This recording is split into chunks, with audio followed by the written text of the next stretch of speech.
You want to start off, Eric? Yeah, sure. I'll go right ahead.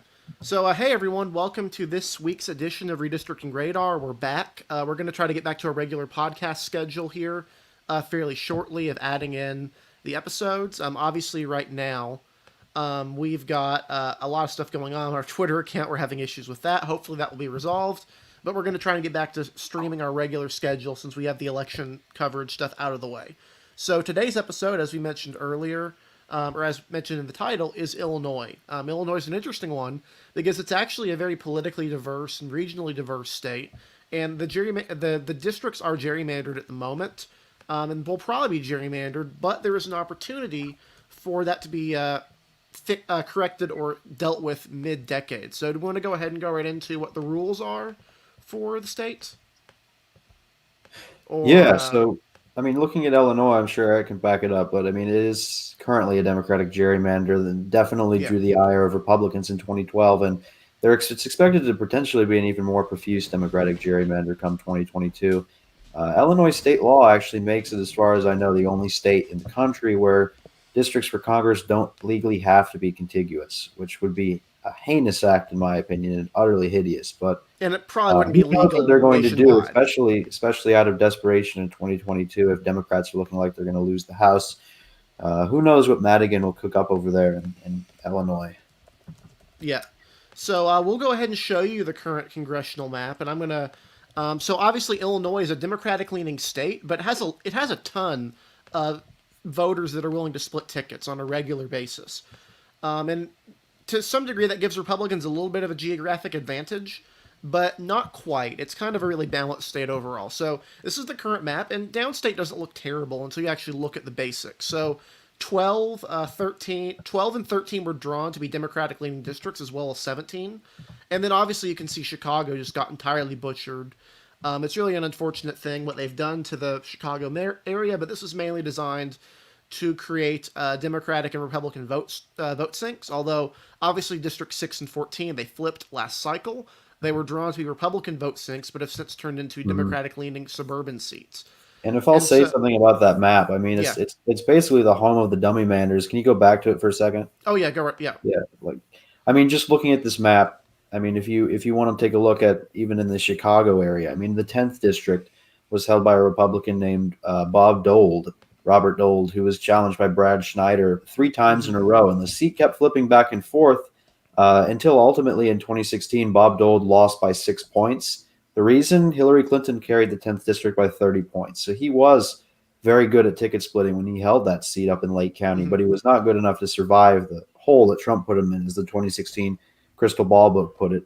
Some other seats of note: um, District District 11 and District 8 were actually drawn to draw out two Republican incumbents elected in the 2010 wave, Judy Biggert and Joe Walsh in the 8th district, and they both successfully did that. Both incumbents lost, and those seats haven't been competitive since 2012. The 6th district was home to Peter Roscom, who would essentially, when this map was drawn, would win with over 60% of the vote. Before that, over 70% of the vote.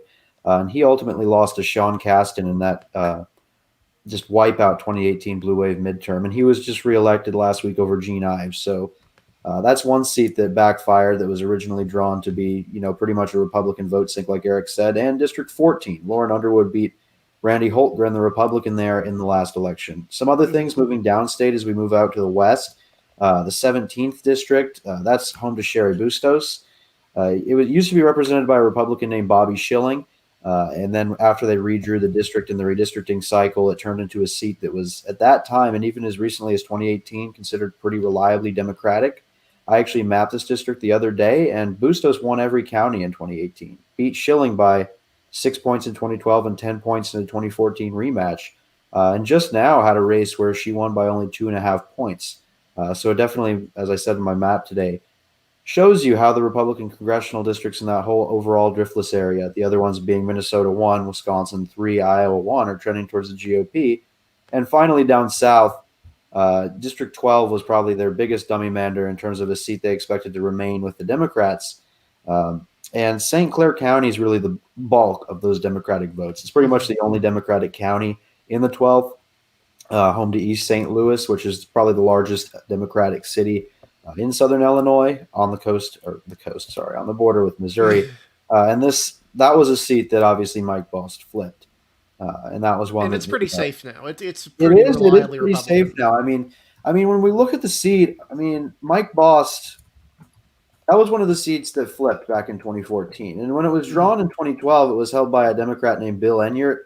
He was a moderate Democrat, and he was viewed as pretty vulnerable going into the 2014 cycle. And ultimately, that seat didn't hold up like they expected the seat to. So, another seat that backfired there.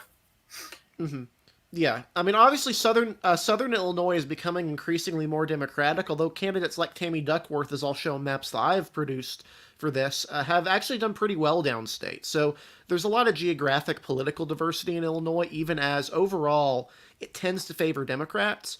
But we're seeing more recently a harder time of Democrats of squeezing out votes out of these rural and smaller urban areas in downstate Illinois, because obviously most of Illinois population resides in the Chicago metro area, Cook County in particular, but mainly Chicago, counties like DuPage. Lots of areas around there really tend to provide a Democratic advantage at this point. And And obviously, yeah, oh, sorry. no, you go ahead. One thing to keep an eye on in the upcoming cycle is Democrats are the state is going to lose a congressional district. It's going to lose a district, and this is widely presumed to maybe hurt Democrats, and that it will make them lose one of their seats. But Mike Madigan, the Speaker of the House, is vicious in his redistricting efforts. It wouldn't be surprising to see him produce something that would be try to minimize Republicans to 3 seats, perhaps, which would be a pretty major coup. One thing to keep an eye on, though, is the Illinois Supreme Court is split right now. It has a Republican deficit of 1. Democrats have a narrow majority, but one of the Supreme Court districts in Illinois are elected by region, and the Supreme Court candidate that was going in one of these districts, which leans Republican, a Democratic liberal-leaning justice, lost his retention election. What this means is that come 2022, you could see a Republican majority on the Supreme Court, and this could provide the opportunity for Republicans to overturn a Democratic gerrymander. Obviously, Democrats are trying to prevent this, but given the overall lean of Southern Illinois and downstate at this point, it wouldn't be at all surprising if a conservative justice were able to do this. Obviously, stuff like court packing or other things could be on the table, but this is something to keep in mind going forward into the future elections in Illinois. Hmm. So, do we want to get into the maps? Yep. So, do you want to go first, or do you want me Sure. to? Yeah. I think you should go first because your map's probably most similar to what Madigan will try and do. Yep. So I have produced, or created, I should say, 3 maps. I'll go ahead and show you my Democratic gerrymander. When I drew these, I considered both the presidential in 2016 and the Senate in 2016 as bellwethers for how the districts would vote. I also considered incumbency to a degree, although by definition, some districts require double bunking. Specifically, Bill Foster and Lauren Underwood get double bunked. Obviously, you can see this is a horrendously terrible map, but it's not at all outside the history of Illinois congressional maps. If you look at, for example, 2003 to 2013's map, the 17th, is this abomination of a district. So this is drawn to squeeze 3 Democratic-leaning districts out of southern and downstate Illinois. So the 12th here, I'll go into detail on these. Obviously, the 13, 16, 15, and 14 are Republican. No Democrat will ever win those districts. 12 is an interesting one. It only voted for Hillary Clinton by 1, but look at the Senate numbers here. It voted for Tammy Duckworth by over 12 percentage points. So this is definitely a district with a lot of Democratic roots down ballot. This basically groups in everything. I mean, if you look here from the southern areas of Pulaski and Alexander counties, so this would be Cairo, into some middle Democratic-leaning small areas, East St. Louis, Belleville, Edwardsville, that sort of stuff. And then it also draws in Springfield and Decatur. And so these districts are basically, it groups in all these minor cities into a Democratic-leaning seat. The 13th as well is drawn to get rid of the incumbent in the 13th district right now, which is Rodney Davis. And this district would have voted for Hillary Clinton by around 5.5 points, and for Tammy Duckworth by around 2. One thing you'll notice here with these numbers is the Senate totals tend to be quite a bit different from district to district. So on the whole, this would be a pretty Democratic seat. I think a Democrat would have a good shot at winning this. It's got Peoria, Bloomington, Champaign, Macomb, lots of other mid-sized areas, and it stretches into some of these areas even in borders of Chicagoland, like Ottawa.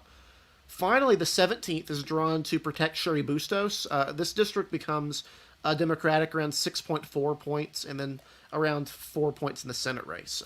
Obviously, trends could matter here, but the fact it draws in places like DeKalb and then part of Aurora really makes this difficult for Democrats. So right now, on the whole level, this is shaded by presidential.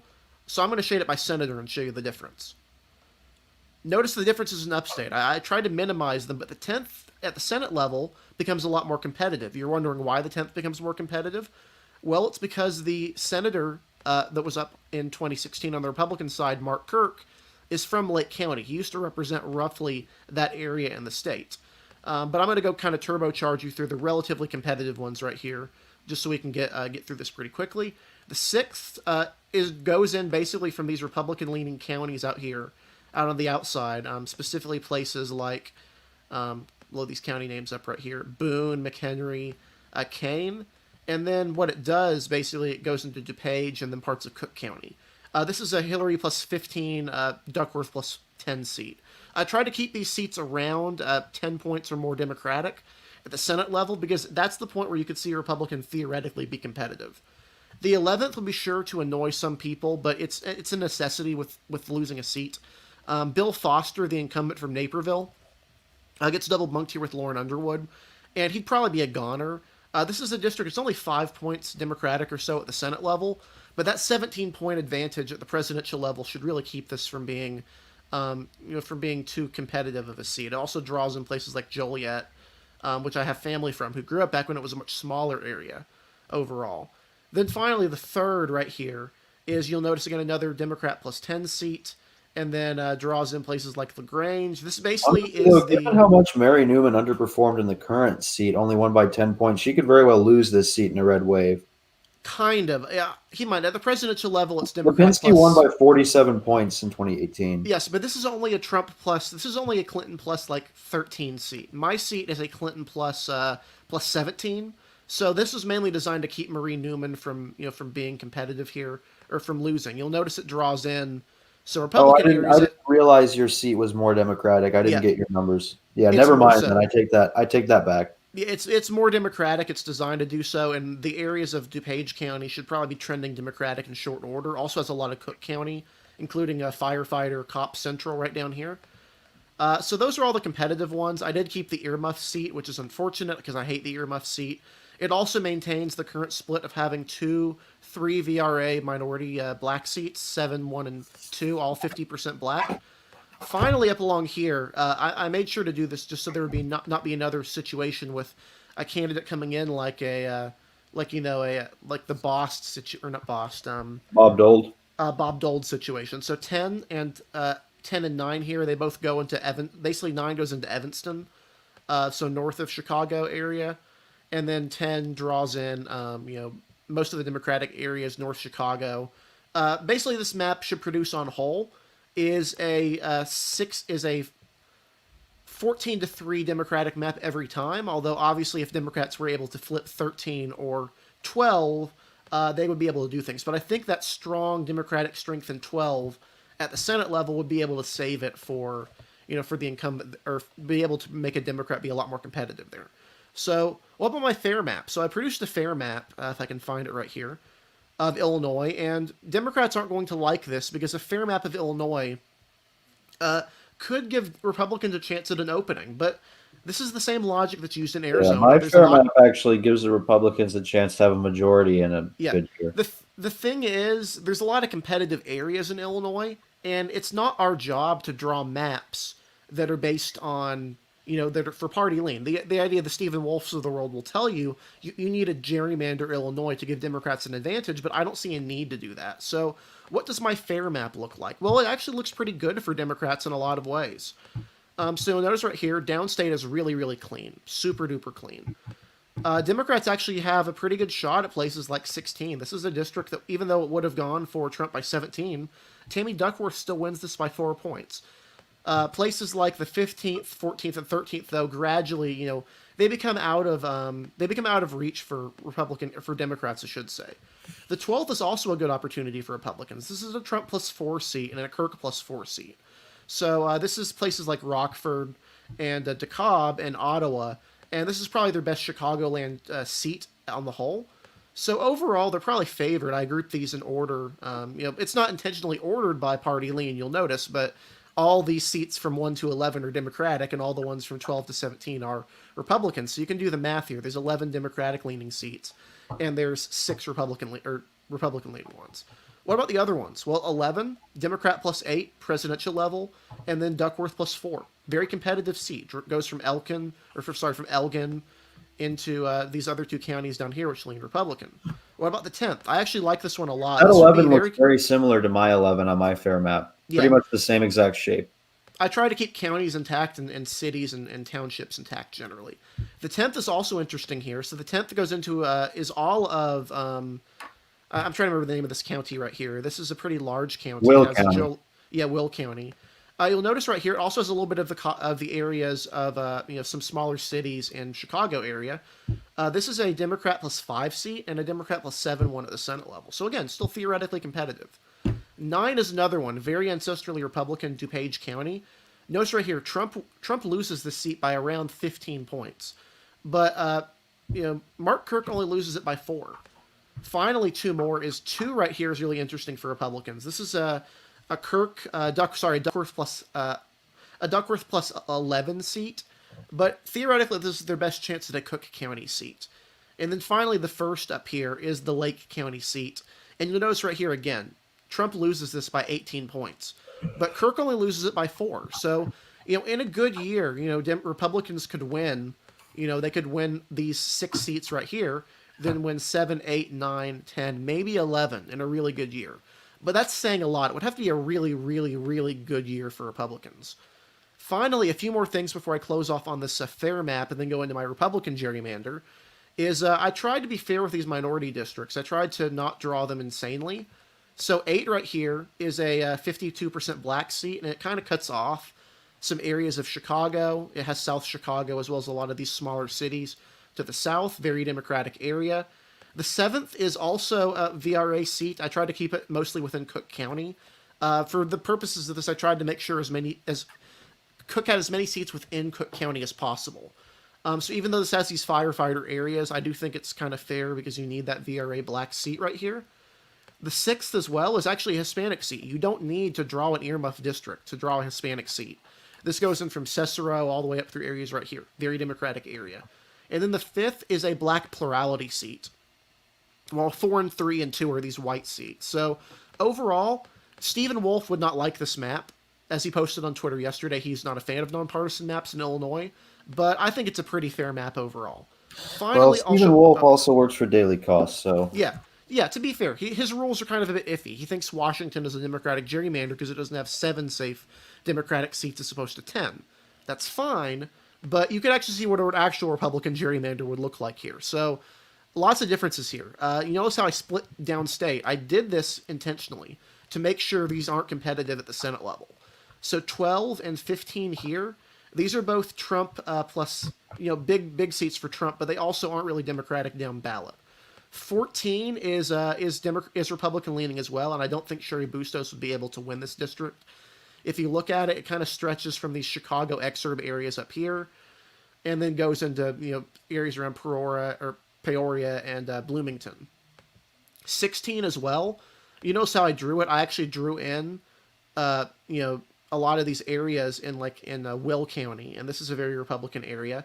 Finally, the 6th is one of my favorite seats that I've drawn. So this has Cook County. This has parts of DuPage County. It's only in these 2 counties. And it actually votes for, at the Senate level, for Republicans by 5 points. Trump loses it by 3, but I think the down ballot lean is enough to make this where a Marie Newman-type candidate would lose. Yeah, sorry for interrupting, but you're really just capitalizing upon some of those pockets of Republican support, especially sort of near the Burbank area, sort of the more working class. And so I think if you're trying to get some sort of Republican leaning seat, at least on sort of down ballot levels, then you sort of have to find all those small pockets of support and just sort of string them together. I think you've done them quite nicely here. Yeah, if you look at if you actually look at the partisan lean, you'll notice that this area of Cook County that I put in, is very Republican if you look at it. I mean, this is a pretty red area, or at least it looks pretty red to me. And this is where you see a lot of retired firefighters, retired cops, working class. These are the Dan Lipinski Democrats, Union Democrats that have started to vote more Republican lately. DuPage is where the liberals start to come in, Downers Grove, areas around here. But you'll notice I intentionally drew in the most Republican areas of DuPage County, as well as parts of Naperville. It's not all bad for Democrats in this map, though, because they actually probably have more safe seats here overall. The 10th is an interesting one. This is a seat that Kirk would have won by 2. Trump would have lost it by 13, but you'll notice the way I drew Lake County is I drew in North Chicago, which is a minority area, pretty Democratic area overall, and I drew it in with parts of core Cook County. So they actually Republicans have another shot at a Cook County seat with 10. Finally, 9. It's a pretty Democratic seat overall. It's Democrat plus 17 at the Senate level, so not really competitive. The real Democratic stronghold here would be 8. This has Joliet. This has Naperville, Aurora. Really pretty strong area for Democrats overall. So in a good year, in my map, Republicans would win, everything. They'd win everything from 17 to 11. So that would be a really good number of seats. And then they'd only need to win, they could win 2 more seats right here. They could win 10 and 9. And then they would have a majority of seats. 10 and 6. So that actually shows you a fair map of Illinois and a Republican gerrymander of Illinois are very different, despite what some people will tell you. Obviously, that map has a lot more safe Republican seats, and especially downstate looks really Democratic.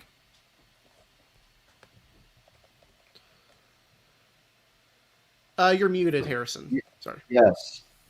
Yeah, I do think it's very interesting, those maps you made, and I guess I'll show mine now. I'm just going to note before I start that when I draw districts, I absolutely detest gerrymandering. I never draw gerrymandered maps. I will always draw fair maps. I don't think, obviously, that Illinois is going to draw a fair map, but I'm just going to be like, as I said earlier, like the against the grain guy on this, like the Josh Krishar or whatever of Redistricting Radar, by drawing a fair map. So my map is actually pretty evenly split, and essentially, best night for Republicans, they can end up with an 8-8 tied delegation, I think. But they normally would have, and then the minimum, like a really massive blue wave, 4 seats. But I think the average would be about 6 Republican seats or so. Yeah. But everything's compact, fairly drawn. I like compactness. I do not like the Madigan districts, the ones that go all over the state. They're going to look like a joke. Yeah. Keep in mind that in Illinois, it's actually pretty hard to win one Democratic-leaning seat, let alone 3 of them. So the concern that a seat with like a bunch of Democrat plus 5 seats would just somehow flip Republican overnight is frankly kind of ridiculous. Yeah, so I've got my first district here. So essentially, this takes in the areas south of Chicago. It's all my districts, as you're going to see, are for the most part pretty compact. I find the current way Chicago is drawn to be rather atrocious, so I decided to go to a more traditional approach. So yeah, this would be the Bobby Rush seat. So it's heavily Democratic. Obviously, Clinton got 85% of the vote here in 2016. 64% of the voting population is black. 65% of the total population. So this would be the Bobby Rush seat, solidly Democratic once again, and one of the 2 VRA seats for the African American population in Chicago. So. My second seat out here is 2. District 2 is pretty much mostly composed, if you look, of Will County. So it does include Joliet, which is essentially the most Democratic part of Will County. Overall, it's 72% white, and it's a fairly competitive seat. I drew it to be a compact seat that leans Democratic most of the time. I mean, it was a Clinton seat by about 4 points, 3.5 points for Clinton. But it's still possible to win this seat as a Republican, especially in a good environment. So this is definitely a competitive seat that would normally vote for the Democrats, but Republicans could, and I would definitely target it. So let me turn on real quick the partisan lean. So as you can see, there are 2 real centers of Democratic votes here. I mean, you've got in Will County, you've got Joliet, and you've got Bolingbrook up here. And then down here in the south, you have Kankakee, I think is how you would say it. I'm not entirely sure, but most of the Democratic votes are going to come out of Joliet. But you still have some very strong support in the rural areas down here and also up here in these Chicago suburbs. areas like New Lenox, Homer Glen, that same area that Eric drew his 6th district in up here in the western extent of Cook County. So this is, again, a district that would lean Democratic typically, but one that could be competitive for Republicans. So I think it would be an interesting prospect to look at in that seat. My 3rd district, right up here, this would be the Mary Newman seat. So this seat was, I mean, essentially it was Clinton by about 17 points. So kind of like Eric's, pretty much a seat that's more Democratic than the current 3rd. If you look at it on the partisan level, you do have some Republican precincts in the southern half, home to Republican suburban communities, but at the same time, you have Democratic areas like Burbank and Oaklawn, and more specifically up here, Maywood and Bellwood. Majority black areas in the northern part of the district are really bringing home the Democratic votes for someone like Mary Newman in this seat. The seat is 70% white, but there is, kind of like in the 2nd district, a decently sized minority population as well. Moving on to the 4th district, this is the majority Hispanic seats. It is over 50% Hispanic. I did not do an earmuff district here because I hate the earmuff district. It's not needed. It's literally not needed. Not at all. No, you can draw a perfectly nice looking district like this, heavily Hispanic. This would be the Choi Garcia seat. He'd be fine here. He'd run here. And again, this is a perfect Hispanic VRA seat in terms of majority and heavily Democratic as well. Although I'd be interested to see once we get the 2020 numbers how much better Biden does, or sorry, how much Biden would underperform Clinton in a district like this. Obviously, we're looking at whether or not Biden's underperformance with Hispanic voters really leached into states like Illinois or states in the Rust Belt. We're gonna have to see. Well, it's interesting because it definitely did so in Arizona. If you look at the Maricopa map, it did, that J. Miles Coleman did, yeah. Even though they won Maricopa, they did worse in these Hispanic areas that are part of that district. Ruben Gallego seat. Yeah, exactly. Ruben Gallego had that part of the Maricopa underperformed on the presidential top line. Also, what's the other seat I'm thinking of? Had a brain fart, forgot. Raul Gravier. Yeah, Raul Grijalva. Are you talking about Rahul Grijalva? My Spanish is right. Yeah, underperformed there a little bit too. So we'll move on now to the 5th district. So the 5th district here is majority white, but there is still a rather significant Hispanic population. So a Hispanic candidate could theoretically be elected here. But again, another solidly Democratic seat, fairly well drawn, takes in some of those northern portions of the Hispanic community that's mostly in the 4th. And if you want to look, downtown Chicago as well is what it looks like. Yeah, it does in the bottom extent. So real quick, I mean, you can see there's still a prominent Hispanic community out here in the western half. So that could be pretty significant in the Democratic primary as well, because not all of it's in the 4th district. Yeah. It's worth noting. At the same time, you do have a couple black precincts down here. And if you look at it, turning off the demographics, so we just want to look at partisan lean, it does have some of downtown Chicago there at the very, very bottom here. Yeah. Bottom of the district on the waterfront. Actually, scroll back out and look at it at a bigger distance. I want people to see what the earmuff district actually doesn't need. Look at the Hispanic vote totals, and you can kind of see where they separate. But they're basically divided by Oak Park. If you just include the entirety of Oak Park, you don't need the unnatural highway lane thing. You can just include all of Oak Park and have those Hispanic communities, even though they're kind of separate. And it would still kind of be an earmuff, but it wouldn't, be this horrific map. Yeah, no, this still has a little hook, but you don't need an earmuff. Yeah. No, yeah. And it basically divides, literally, as Oak Park is the dividing line between those northern Hispanic communities and the southern ones. Yep. Right. My next district here is the 6th district, which is obviously based in DuPage County. So this would be the Sean Casten seat. It's a very Democratic seat, once again, at this point. I mean, Hillary Clinton won it essentially by 15 points around that range. How would it go in the Senate race? That'd be an interesting thing to look at. I didn't want to use the Senate race because I highly doubt any Republican will ever hit Mark Kirk numbers anytime soon. But in the Senate race, it was still Duckworth by 3. Yeah, that's pretty good for him. So that's pretty similar to the county itself. So yes. So I mean, when we look at that result, this is a heavily white seat. This is essentially the suburbs of Chicago, DuPage County. I mean, if you look at it right here, you have Naperville, which is pretty much a prominent Democratic area. I mean, most of these suburbs are going to be Democratic. Yeah. It does not include Aurora, which is more Democratic than anything in DuPage County. But really, you're only having concentrated Republican support essentially here and then up here with Carroll Stream in the northwestern half of the district. So again, this would be a pretty reliable seat for Sean Casten. A Republican in a great year could probably only get about 44, 43% here, 45 maybe. It depends on how good the ticket splitting is. Yeah, Bill Foster would be double bunked with Caston, but he would almost certainly lose. Foster isn't really an impressive incumbent in any way. No, yeah, I didn't care about the Democrats that I double bunked with other Democrats. I only looked at the Republicans. Mm-hmm. I know that sounds selfish, but whatever. This map's designed to insult Mike Madigan. Let's move on. Turn off county lines. So the 6th, again, the Sean Casten seat, he would almost certainly beat Bill Foster in the primary.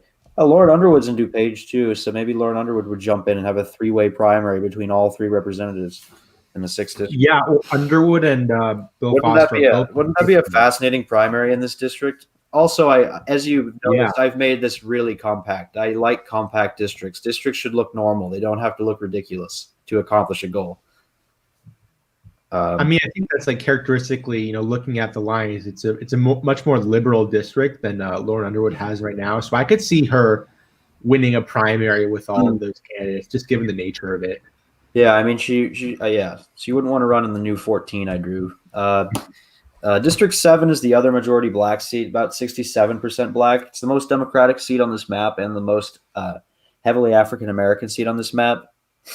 So again, this would be a seat that remains reliably in the Democratic column. District 8 is a lot like District 6. All 3 of these suburban Chicago seats, 8, 6, and 10 are pretty much the same.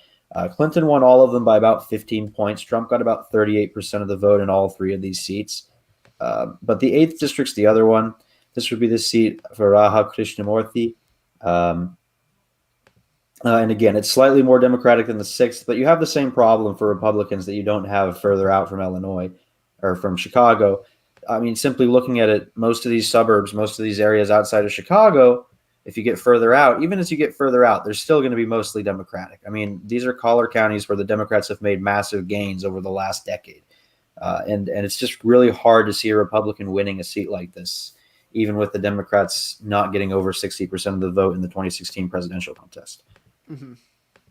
Yeah, so that's the 8th, and I'll keep moving along. So in the 9th district, this one includes Evanston and other parts of northern Chicago.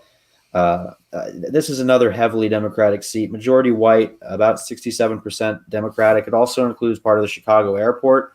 But again, this is very heavily Democratic as a seat. You can see right off the bat, Evanston's the bulk of the Democratic votes. The center of the district is actually more moderate to leaning Republican. If you get down right in the center, Norwood Park is one of those Republican communities. But Evanston simply has too many raw votes. Essentially outdoes anything you're going to get over here in communities like Norwood Park or Beaumont. So if we want to go further up, I believe we're going on to the 10th district now, which is the traditional Lake County district. This one is slightly more Democratic. The most Democratic of the likely Democratic issue would be safe of the 8, 6, and 10. Republican only at 34% here in the 2016 presidential race. But again, this would be a seat that's safe for Brad Schneider. Again, same problem as I pointed out before. There just really isn't that much concentrated Republican support. You have Democratic communities in the South like Northbrook, the northern extent of Evanston.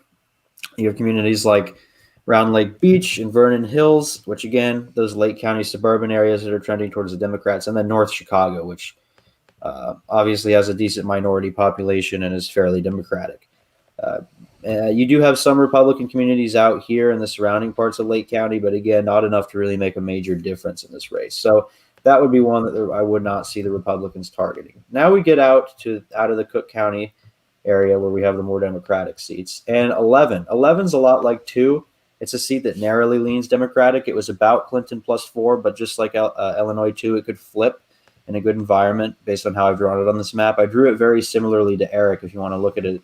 It includes Kendall, Kane, and Grundy County, along with parts of of Lake County when you get all the way up here, a very small portion, actually a Republican portion. So if we look at this district, briefly remove that. Mm-hmm. Essentially, the only reason why it's not a pretty solidly Republican seat is because of the areas that are in Kane County. A lot like 2. 2 would not be very competitive if it wasn't for Joliet with those Democratic votes. Well, same thing up here in Kane. Kane has Aurora in it, number 1. Aurora is the bulk of the Democratic vote in this district. Yeah, and it's a very large city. That's the reason why this 11th district leans Democratic, is because it does include Aurora in it. And I did that because, A, population, B, I still want it to be competitive. Because if you pull Aurora and Joliet out of these two, they go from leans Democratic to toss-up seats to effectively likely Republican seats by removing the biggest metro. Not really metro, but the biggest Democratic communities in both districts. So, and Aurora's about a third of the population of that district. It's around 200,000 people. Very, very it large is, suburban city. Mm-hmm. Same thing. And again, these are suburban cities that make up the bulk of the Democratic vote in both of these seats. But again, competitive seats, both of which could flip in a massive Republican wave. It wouldn't even need to be particularly massive. I mean, I'm waiting for 2020 numbers out of these seats.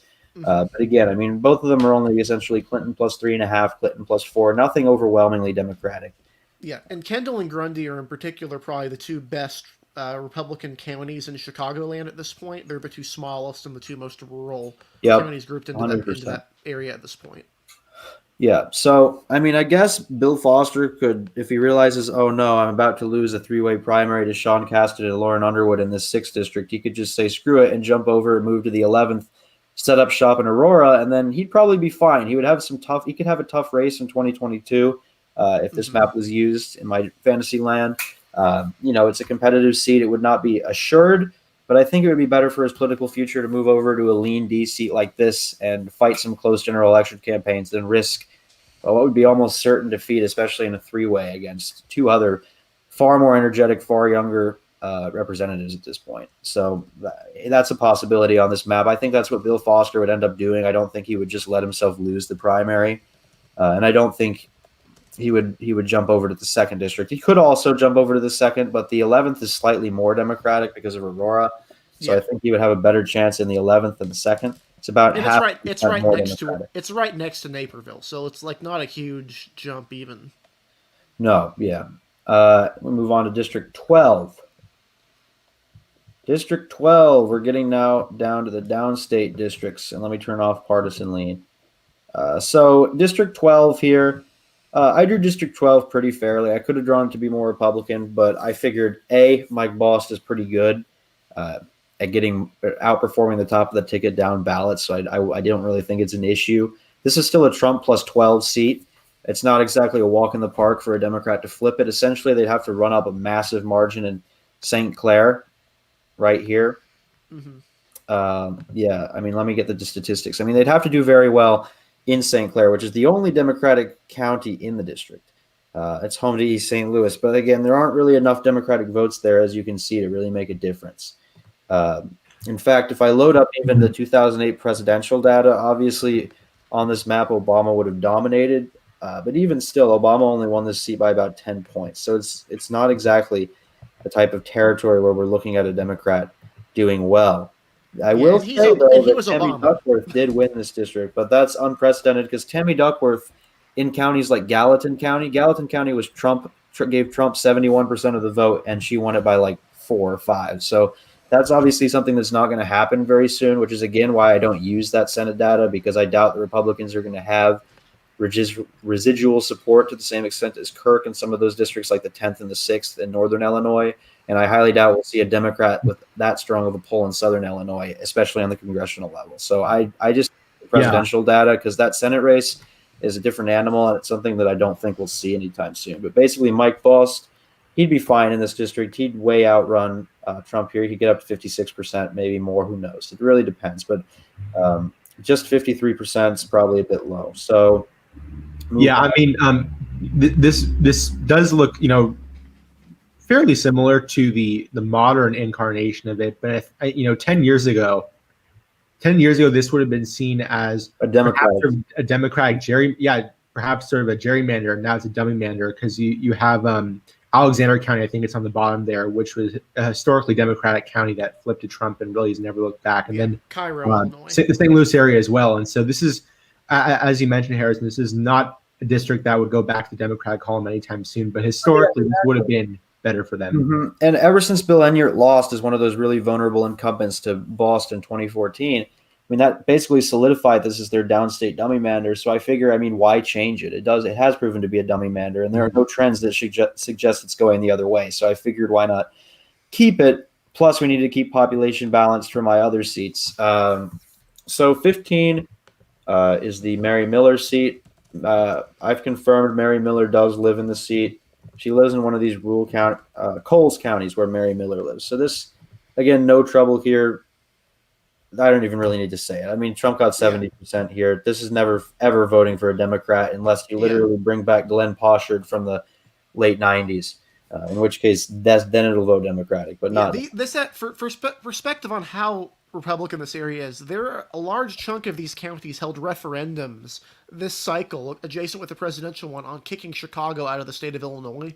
And it passed in all of these with at least 70% of the vote. Like, these places do not like Democrats, and they really don't like anything associated with Chicago. So the idea to vote for a Democrat in any circumstance would be just ludicrous, in my opinion. Yeah, and two other short comments on this type of district like this. But Jesse White, who's the Secretary of State of Illinois, he has ridiculous support all throughout the state. And the one exception is, of course, this area. This is where he actually lost some counties in his last election. And also, to really emphasize the point that the two of you were making about how Republican a district like this is, it's also the most heavily white district in the state. Right. Yeah, exactly. So the most Democratic district are compared to the most Republican state. That's Steve Cohen's seat in Memphis. And so there's the biggest disparity there between a Democratic district and a Republican state. And this is the same thing, but on the flip side, it's the most Republican seat in the most Democratic state. That would be a seat like this.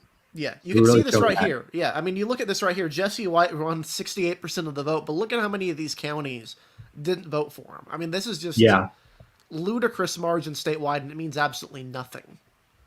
Mm-hmm. Right. Yeah. So moving on, though, we'll go over to my 13. So I was tired of Rodney Davis. I mean, he didn't have a competitive race this time. He pretty much dispatched Lonergan by about 10 points, but I figure, you know what, let's crack Springfield, give the Republicans a nice safe seat here so the Democrats lose it. And that's what I did. And I gave them a seat that is pretty much just as Republican as 15. Not as Republican, but pretty Republican, if you want to put it that way. I mean, the seat voted for Trump by about 26 points, nearly 30 points. The Democrat Hillary Clinton only got 33% of the vote in this district. So it does include Springfield. That's about the only source of Democratic votes in this whole district. And that pretty much sums it up for you. There's not really much else to say here.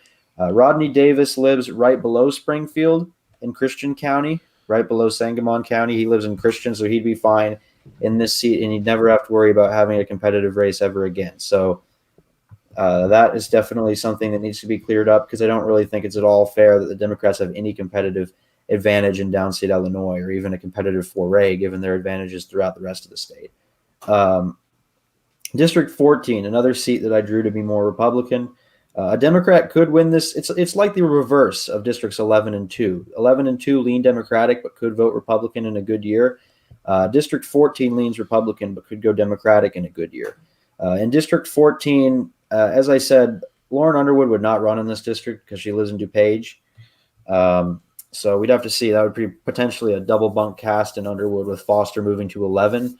Someone would move to 11. I don't know who it would be, but looking at District 14 over here, I guess Randy Holtgren could come back, but I'm not sure. Randy Holtgren might not want to come back, but at the same time, again, this is about a Trump plus 3.5 seat here. So again, a seat that a Republican would typically have an advantage in. If we look at the general partisan lean, the only reason this district is competitive is because it has two Democratic communities in it. One of them is obviously Rockford, which makes up a significant chunk of the population and a hefty majority of the Democratic votes, but also to a lesser extent, the city of DeKalb down here, which also happens to include a fairly strong amount of Democratic votes as well. But besides that, fairly Republican. You've got suburban areas in the collar counties out here. the lesser extent away from Chicago, and then all the way out here you start getting into more rural Illinois, more solidly Republican territory. But again, this is a district that would definitely be one that Republicans would be pretty confident that they could win in most cycles. I'd be pretty sure to state that it's a lean Republican seat. And then moving on to District 16, if I'll show you guys, and this is probably, most of the districts on this map are pretty compact. This one's all right. There's not really much else you can do. I mean, it's not the most compact compared to the other ones because it's a bit narrow right here, but mostly compact. And this would be the Adam Kinzinger seat. So Adam Kinzinger is known as one of those, more moderate Republican, one of those more standard Republican members of the caucus. I wouldn't say standard, but one of those that's definitely more traditional Republican. He's actually one of the Republicans who's already pushed Trump to concede the election. He was one of the Republicans who announced QAnon. So he's definitely one of those types of Republicans that it's interesting to see representing such a Republican seat. And here we have District 16. So out of all of the, I'll say, safe Republican seats, this is the least Republican. It's less Republican than 13 and 15. Still fairly Republican, still a Trump by double-digit seat, still very majority white, and still a district that pretty much, would be a safe grab for Adam Kinzinger here. And Kinzinger actually doesn't live in the district. He actually lives in District 11. But given the fact that he'd have a much easier chance in a lifelong seat in 16, he'd probably jump right over the border into 16, unless he wants to have close races against Foster in 11. I don't know why he'd ever do that. But essentially, if he wins that primary, he'd be fine in 16 for a long time to come since he's young. And moving on to 17. 17, you have Rockland. You have, let me turn on the city lines.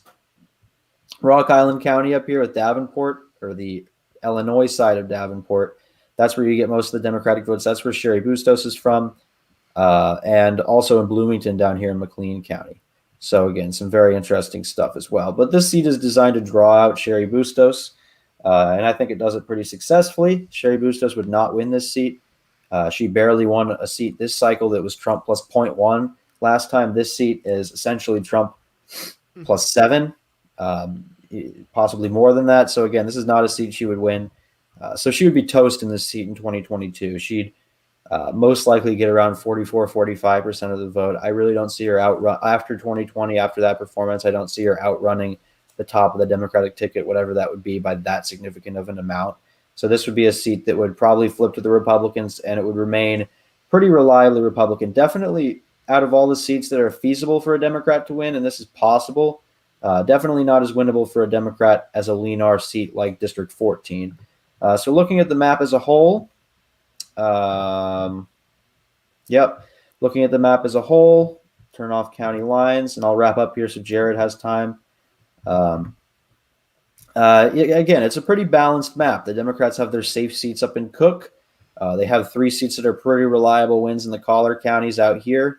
Then they have 2 seats that could go either way, 11 and 2, 14 and 17 to a lesser extent, or at least 17 to a lesser extent, could also go back to the Democrats. So essentially, best night ever for the Democrats. Republicans still have 4 seats in the delegation.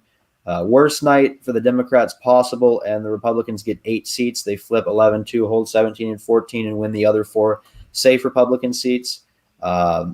Winning one of these 3 collar seats up here is pretty much impossible now for a Republican. That would be ridiculous level of upset at that point if that did happen. But the average, if we're looking at the average here, is 6 Republican seats, which is pretty good. And there may be a scenario where one of these seats flips without the other.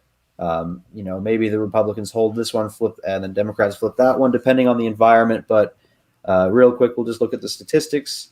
This is contiguous. I just don't mark the lake precincts because they have no population, so I did not include them. But again, as you can see here, it's a fairly competitive map. You've got 4 highly competitive seats that would be contested every campaign cycle, which I think is very fascinating. I love drawing competitive seats because I like competitive races, and I think it's more fair and more accurately represents the electorate. So we have our 3 VRA seats here, so we meet that requirement. Population deviation is below the court limit. Like I said, ignore these. These are water precincts and Lake Michigan, so I did not include them because they make the map look dumb. Makes districts look too wide. What? It makes districts look too wide. Yeah, exactly. Yeah. So essentially, you've got that. If we look at the analytics, again, obviously, it's going to be hard to get the competitiveness score up because you have 4 safe Republican seats and six or 7 safe Democratic seats. But again, in terms of Illinois, 30% competitiveness rate is pretty high. You also have proportionality rate, that's high. And compactness is pretty high given Illinois standards. This is much higher than what you would have in Illinois, typically 63%. Real quick, let me go look at the advanced. So again, if we're looking at the average here, you have these sinks, District 15, District 13, and even to a lesser extent, District 16 and 12, that pretty much fall outside this range of competitiveness.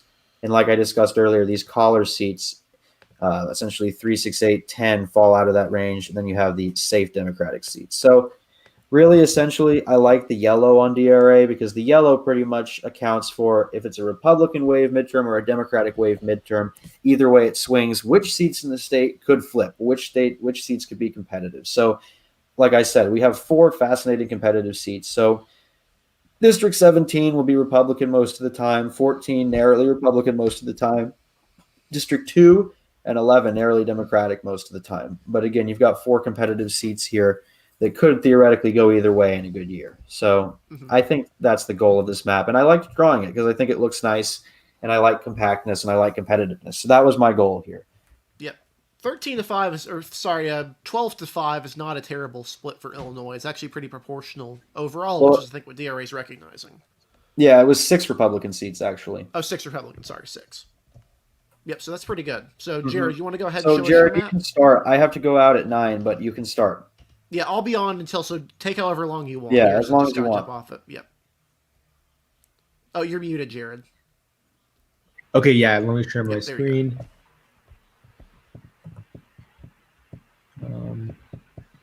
Illinois, I find to be a really fascinating state to draw because, to a degree, I think the Senate is actually worth considering, and that it does show some of those ancestral areas that are kind of important to look at. But I do agree with your point overall. Oh wow. Mm-hmm. Yeah. Yeah. So Wow. you can see it now, right? Oh, Yeah. wow.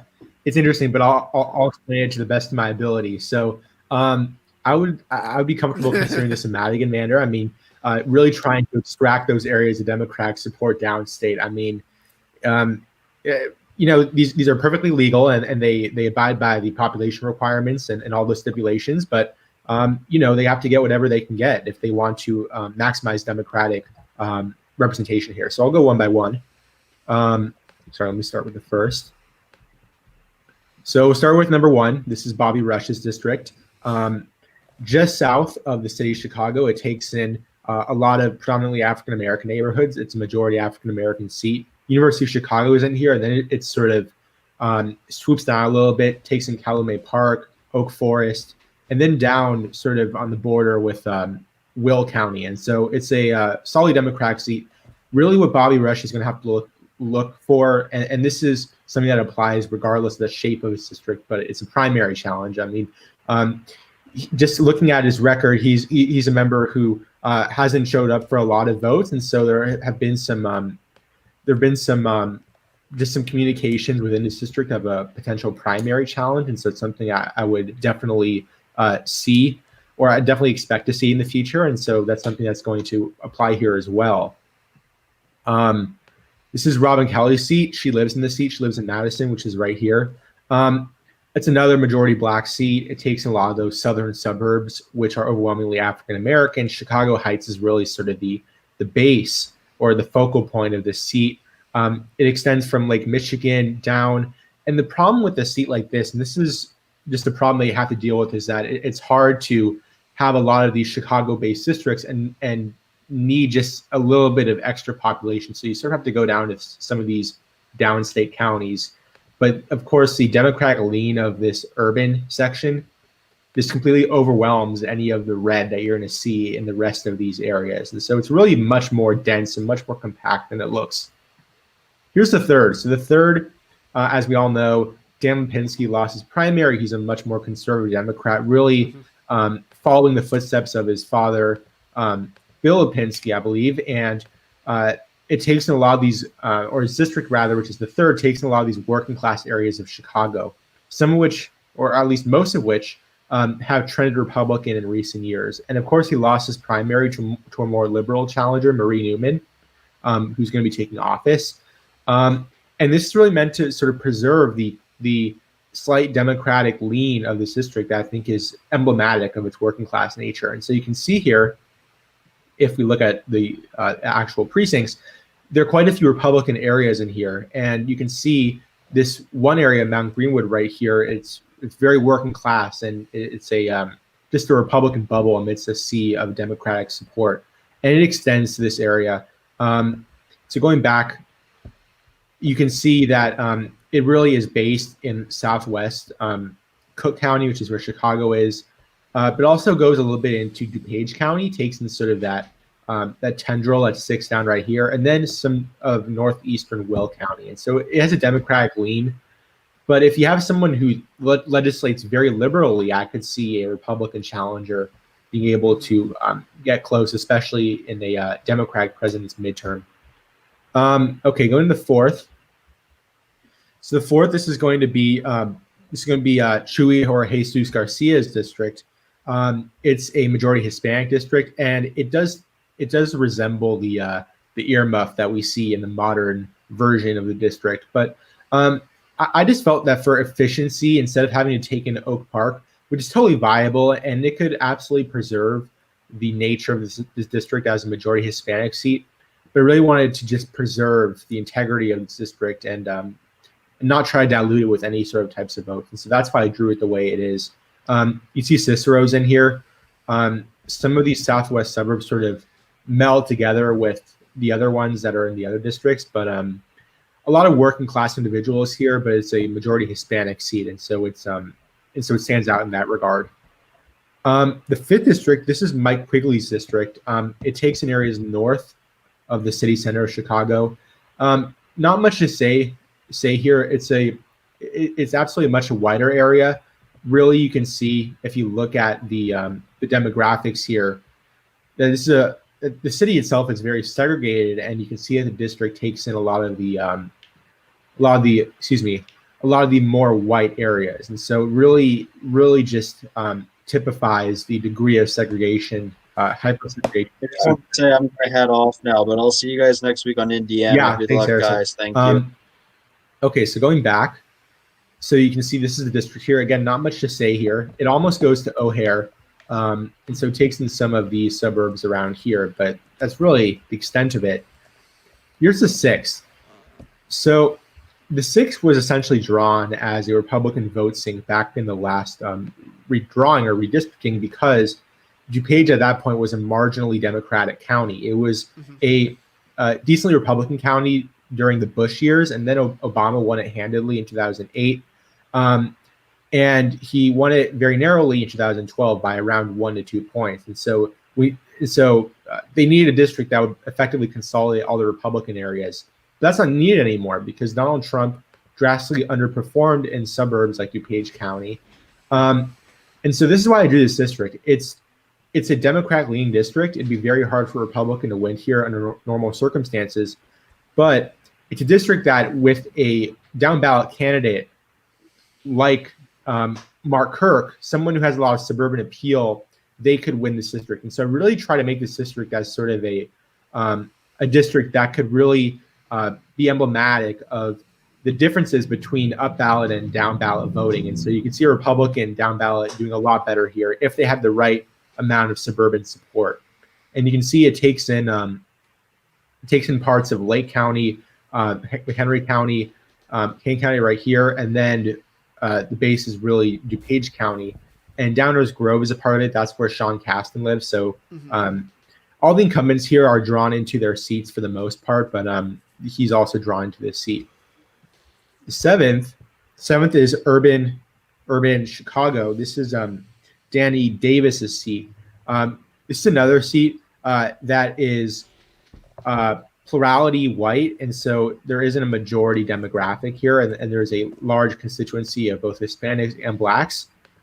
This one takes in Oak Park, so it sort of bisects the earmuff district that I drew before, and it takes in urban Chicago. And so So it's a much more diverse district because generally north of here it's much more white, and the south is much more African American. And that's a generalization, but I think this district sort of straddles those two demographics quite nicely.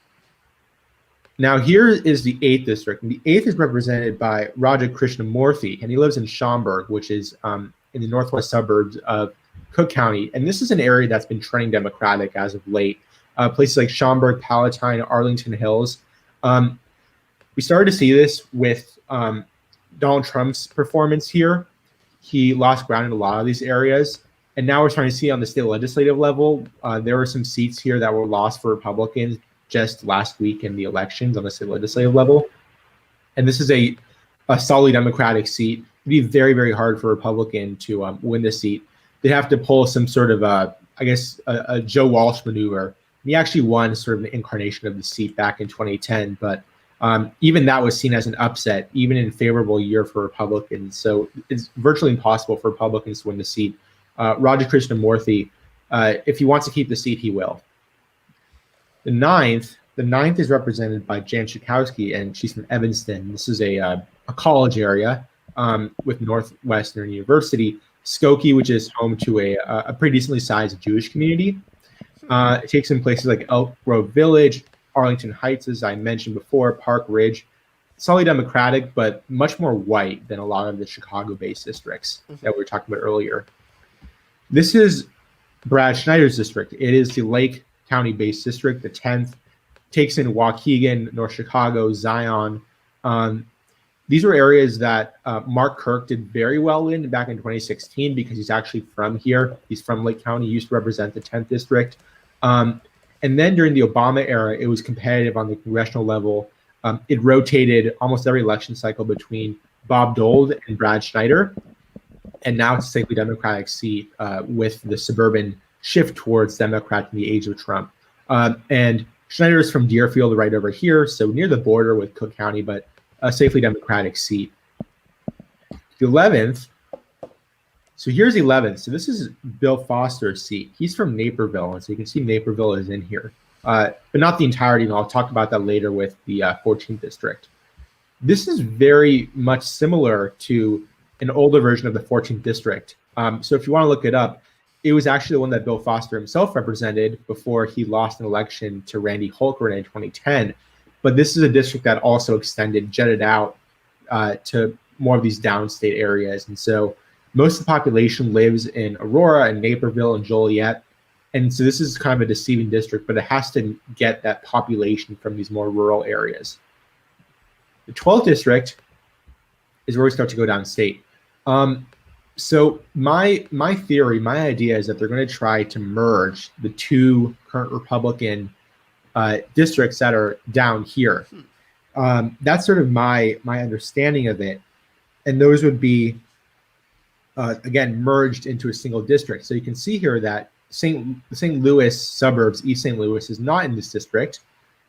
This takes in a lot of very Republican areas, ones that are just overwhelmingly Republican, would never vote for Democrat nowadays, but also some historically Democratic areas like Alexander County with Cairo right here. This is a county that before voting for Trump in 2016, last voted for a Republican for president, I believe back in 1972 with Richard Nixon. It didn't even vote for, when Mark Kirk won the Senate race there in 2010, it didn't even vote for him. Right. So that gives you an idea of how Democratic this county is. Yeah, I mean, if you look at a lot of very close races, ones where Democrats won a handful of counties, it's probably going to be Cook and then maybe Alexander County. That's just how historically Democratic it is, but not anymore in a lot of races. Tammy Duckworth was really one of the last candidates who performed really well in Alexander County and in this area in general. So 13th, okay, let me take off the county lines because it's pretty faint. But here's the 13th, and I think this could be a seat for Betsy Dirksen Lundgren. And you can see here that's egregiously gerrymandered. It takes in St. Louis, or at least East St. Louis, Belleville, goes up to Decatur, to Urbana, and this is sort of a college area, Champaign-Urbana, with the University of Illinois there. And so it's really just trying to extract those Democratic areas downstate. And so this is, if there's a district that I drew here that is emblematic of Mike Madigan's sort of gerrymander that I'm proposing, this is going to be one of those districts, the other being the 17th that we're going to be talking about later. But this is one that I imagine Democrats being able to get a candidate. And again, I think Betsy Erickson Lundgren could be a good candidate here. And if you're wondering about Rodney Davis, I have a solution for that. And we'll talk about that a little bit later. He'll have another seat. So here's the 14th. The 14th is particularly interesting because it's a Republican-leading seat that voted for Trump by around 5 points. But if you recall, the current 14th also voted for Trump by around 5 points, a little bit less, but around 5 points. And so I do believe strongly that this is a seat that Lauren Underwood could win because it is similar in partisan composition to the current 14th. And she also probably lives in this district because she lives in Naperville. And you can see that I stuck this tendril out to get in a lot of Naperville. And so she would really not have a problem running in a district like this. Again, like a lot of districts I drew, it's kind of deceiving. There are a lot of rural areas, but a lot of the population is concentrated in those cities like Aurora and Naperville. Yep. Yeah, so going to the 15th. 15th is another one of those Republican downstate districts. And this is a seat that I think Rodney Davis could actually win. And that might seem kind of weird because numerically speaking, this is not his district. His district would be this one that I was talking about, the 13th. But given the fact that he possibly lives in this district and Darren LaHood does not live in this district, I'm inclined to believe that that Rodney Davis would probably be able to secure this district. And so really, I mean, there's not much to say other than the fact that it takes in large swaths of rural areas in sort of the middle of Illinois. It carves itself around a lot of these pockets of urban or liberal strength like Champaign, Decatur, Springfield. It sort of weaves its way around it so it can take in the most Republican areas. So safely Republican district. Yeah, so it's not one that's going to be moving. It's not one that's going to be fluctuating anytime soon. Now the 16th is going to be Adam Kinzinger's district. He's actually from Channahon, which is right over here. And so you can see I made this intentionally stick into Channahon somewhat. But I mean, this is really just sweeping the rest of the Republican downstate areas that were not already carved out into other districts. If you notice, all these Republican districts here are sort of byproducts of intentional Democratic districts. And this one is really no different. It takes in the most Republican areas that are more immediate outside of Chicago. And so I think that this would be the closest district to Chicagoland that Republicans would hold, given the fact that I think Lauren Underwood would win the 14th here. But again, Adam Kinzinger's seat, he should be just fine running here. Finally, the 17th. So the 17th is going to be interesting because I would say in normal circumstances that someone like Sherry Bustos could win just fine here. But if you recall her performance in last week's elections, this might be tough. It voted for Clinton by 1.4% in 2016. So in 2018, I'm sure Sherry Bustos would have held on just fine. But I would not be surprised, and again, I don't know this yet because a lot of the information hasn't been released yet, but it's very possible Donald Trump has improved in a lot of these areas and made it, if not a really close seat, the one that actually flips to him. And Sherry Bustos does not have that same type of appeal, the type of personal appeal that we saw in previous cycles, and that's why she was in such a close race. And so 2022 comes around. She's probably going to be in a very, very tough race. And that is if she continues being a high-up official within the Democratic circles. I think that she'd have to campaign a lot here because this is going to be, I think, a marquee race in the next coming election cycle, just given the fact that this district is trending right. Yeah. I mean, long term, I think you can make an argument the Democrats should just go to the Republicans and say, look, we'll cede to you all of downstate Illinois. You get every single seat there if we get Chicagoland. I think, honestly, there's a lot of Republicans who would take that offer. Right. in hopes, eventually that they recover in Chicagoland. But long-term seats like 17 are just not sustainable because these places are, the Driftless region in particular is just across the board is Mhm. shifting heavily Republican. And you can only control that so much when cities like Springfield really aren't that Democratic to begin with. Right. Um, it's really challenge. It's a challenge for Democrats at this point to pick up anything that's not in Cook County or in the Chicagoland area, broadly speaking, as that continues to expand and become more Democratic universally. Right. And they really don't need to have a district like this. I mean, I drew it for the sake Jury of my boost, yeah. point. But they don't need this. I mean, they could easily carve out more districts in Chicagoland, ones that extend into more rural areas. But as long as they have that wealth of support in Chicagoland, especially in the growing suburbs, they really do not need these types of districts that are sort of marginally Yeah. Democratic downstate. So I mean, I Sherry absolutely Bustos is agree going to there. demand. She's going to demand a seat, and I don't know if honestly if Madigan will listen after the kind of, frankly, the pathetic performance, the cycle, not Mhm. just of Democrats overall nationwide, but in her district where Right. they had to spend money here at the last minute to kind of prop her up, which was bizarre. I Mhm. mean, if you look at the map right here, you'll notice that even with most votes in there's some votes in Illinois not left. There's not a whole lot of them to go through. I mean, you could maybe Mhm. draw one from Champaign to McLean to Rock Island, but like unless you want to do something ridiculous like that, there's really not a lot for them to salvage. Downstate when places like St. Clair are only marginally Democratic at this point, when they're not even winning like some of their areas. I mean, Right. I think they're really going to need to strongly consider, if they want to keep this gerrymander, if they want to do that long term, just going to downstate Republicans say, look, we know you want representation. We don't want upstate. We don't want Chicagoland representative Republicans to have any statewide path. So we'll Right. give you everything. We'll give you 5, 6 seats downstate. Increase your delegation to stay out of Chicagoland if they feel that desperate. It's just, Yeah. and keep in mind, Illinois is a very weird state in that it's obviously quite Democratic overall, right? I mean, Mhm. on the whole, it's a very Democratic state. Republicans have a hard time getting more than 42% in a presidential year.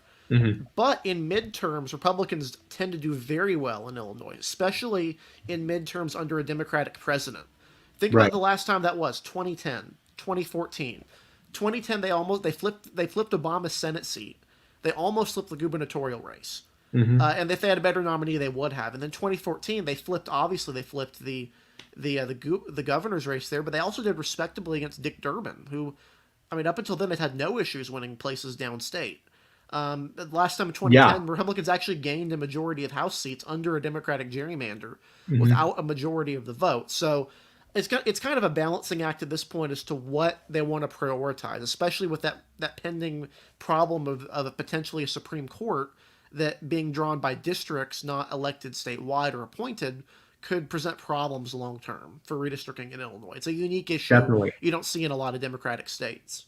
Definitely. Absolutely. So yeah, I mean, um, there are certainly sort of long-term factors that must be considered with a map like this, and so Mm-hmm. you're probably going to see increased polarization. Republicans really hedge their bets and sort of get their support really just maximizing these downstate areas, while Democrats are going to be looking even more so than now into Chicagoland. Absolutely. I'll just quickly show analytics here before I'm done. You can see here that decent minority representation. I mean, there are certainly improvements that can be made there. Compactness is not something I gave regard to. You can see those Mm-hmm. those Yeah. serpentine districts I made downstate. So You actually got a yeah. 0 in splitting, which is really impressive overall. Yeah. Yeah. So just none of that. Proportionality is decent. I mean, if you look at the actual partisan lean and partisan makeup, you can see some good things there. Proportionality is really decent. And then competitiveness. I mean, you talk about those sort of downstate districts like Sherry Bustos's, and I mean that's going to be a competitive district. But really, outside of that, especially in Chicagoland, that's just dangerous, toxic turf for Republicans at this point. Mm-hmm. Yeah. It's definitely one of my favorite states to do because it's actually really easy when you're drawing maps like this and like you've done to draw any variety of gerrymanders, fair maps. The definition of a fair map in Illinois is up for question because arguably, as we mentioned earlier before you got on, Democrats would argue that a geographically compact map in Illinois would be a Republican gerrymander because the median seat, a metric I like to use, would be well to the left of the state. It still wouldn't be enough to be, median be Republican, but historically there are warning signs for Illinois Democrats. So this will be a state we'll be paying close attention to in redistricting, especially if this war between Mike Madigan and J.B. Pritzker, the governor of Illinois, who was actually called for Madigan's removal as the leader of the Illinois Democratic Party, we'll be keeping an eye on this, because if that happens, a lot of stuff goes out the window. Who knows what they'd be willing to do if you have a different guy in charge other than the longest running House Speaker in American history. Right, exactly. That'll be interesting to see. Yeah, but for sure. But thank you guys for watching. We'll go ahead and close off this episode. You can obviously find our handles on here. I'm at DE Cunningham 2. You can find Jared at JStonePolitics. You can't find our Twitter account anymore because they suspended it, but hopefully we'll be fixing that pretty soon. You can find our stuff at elections-daily.com. You can find us there. If you like our stuff, be sure to subscribe. We really appreciate the support, especially, given what's going on right now. So, so thank you guys for watching, and we'll see you next week. Awesome.